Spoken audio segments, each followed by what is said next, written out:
Did you feel like your instinct, like because your just basketball instinct has been that way since you started playing, or did you have like a period when you were younger where you felt like mentally like a switch flipped and you kind of figured it out? No, I wouldn't say like switch. I would say like just like I said, through the years, when I was in Madrid, I was always playing with the older guys, so I could learn a lot from them. Then with 16, I started to practice with the first team. And you just watch and then try to do it on the court and just learn from that.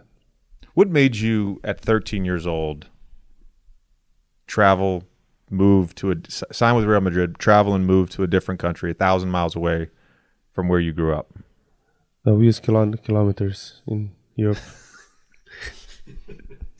No, I can. It was a very tough decision, man. It was. I had to leave all my family, all my friends, the school I was there, everything, So I wasn't gonna go. And then just one day I woke up and I say I want to go, but like for 6 months I was saying no, and then one day I woke up I say I want to go, and it didn't turn out bad. Can you do the math real quick? Do you know how many kilometers 1,000 miles is? I don't know, man. I think 1 mile is like 2.3 kilometers. Okay. If I'm not. So roughly 2,300 kilometers. Yeah, but okay. I think so. I don't know. All right. Did you have periods when you were there where you were, because you were still so young, you didn't regret it at all? You just were like, fuck this? Let's say like first 3-4 months, it was really tough. I didn't know nobody. Actually, I almost didn't speak English either. Like, I just know how to say hello, how are you, and that stuff. Nobody spoke my language. I didn't speak Spanish. So it was really tough. And that's how I learned Spanish so quick. And in 3 months, I could speak Spanish like this because I would just listen. But it was really tough, In 3 months, I was like just doing nothing. Just be there, listen, be quiet, and just stay there.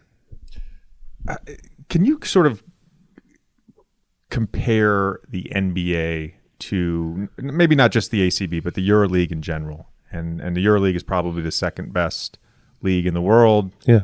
ACB, in terms of a national league, is probably the second best. So just kind of compare the two, the NBA between Europe. Well, I would say European basketball is more team basketball, more tactics basketball. But it's, it's very different because the court is smaller, the fouls are different, the rules are different, so everything's different, and you have less time.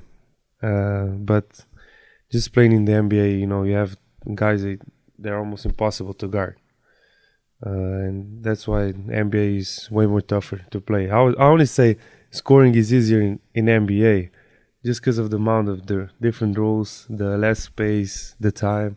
So that's why I said it. So you think it's harder to score 30 points in a EuroLeague game than it is in an NBA game? Yeah, 100%. But there's better players over here. Oh, way better players. Yeah. I'm just saying because of the rules. Yeah. Because the guy can stay. If you have a guy like, let's say, Rudy Gobert, he can stay in the paint on defense 3 seconds, however he wants. Like, just because of that rule, you can have 10 more points easily. Yeah, makes sense. Yeah.